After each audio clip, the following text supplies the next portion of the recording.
कुएं का पानी। एक किसान बहुत परेशान था।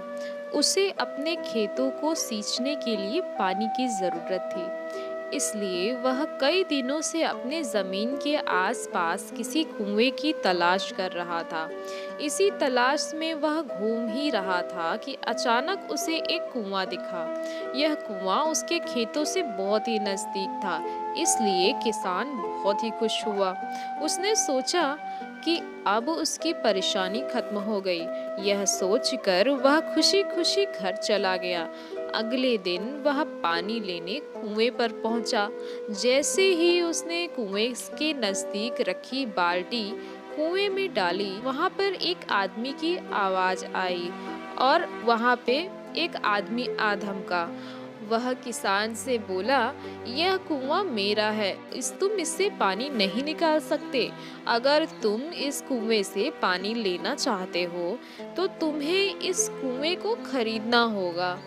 यह बात सुनकर किसान कुछ देर रुका और फिर मन ही मन में सोचने लगा कि अगर मैं इस कुएं को खरीद लूं तो मुझे कभी पानी की कमी नहीं होगी और ना ही मुझे पानी के लिए इधर उधर भटकना पड़ेगा। फिर क्या था, दोनों के बीच एक रकम तय हुई। किसान के पास उतने पैसे तो नहीं थे। किसान ने उस आदमी को अगले दिन वह रकम देने का वादा किया और घर की ओर चल दिया। किसान के लिए कुआं खरीदने का यह अच्छा मौका था, इसलिए वह इस काम में जरा भी देर नहीं करना चाहता था। घर पहुंचते ही उसने अपने करीबियों और दोस्तों से इस बारे में बात की और कुएं के लिए तय हुई रकम का इंतजाम करने में जुट गया। थोड़ी भाग दौड़ और कोशिश के बाद आखिरकार उसने वह रकम जमा तो कर ली। अब वह पूरी तरह से निश्चित हो चुका था, अब उसे कुआं खरीदने से कोई नहीं रोक सकता। जमा हुए पैसों को लेकर वह फिर घर से चल दिया। उसे बड़ी बेसब्री से इंतजार था कि कब रात खत्म होगी और वह कुआं खरीदने जाएगा। इसी सोच में वह पूरी रात सो नहीं सका। अगले दिन सुबह होते ही वह कुआं खरीदने निकल पड़ा। उस आदमी के घर पहुंच किसान ने उसके हाथ पर पैसे रखे और कुएं को खरीद लिया। अब तो कुआं किसान का हो गया था। तो फिर उसने पानी निकालने में देर नहीं की। जैसे ही किसान ने कुएं से पानी निकालने के लिए बाल्टी उठाई, उस आदमी ने फिर बोला, ठहरो, तुम इस कुएं से पानी निकाल सकते हो।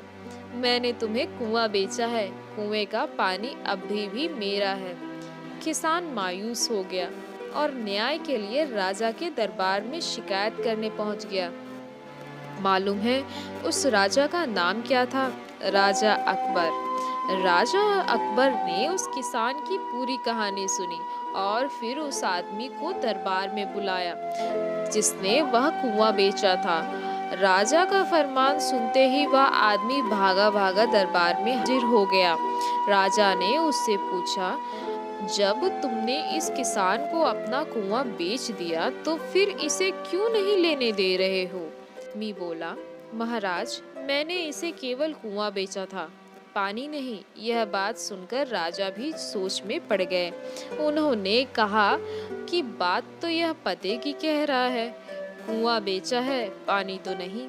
काफी देर सोचने के बाद जब इस समस्या को सुलझाने में वह नाकाम हो गए तो उन्होंने बीरबल को बुलाया।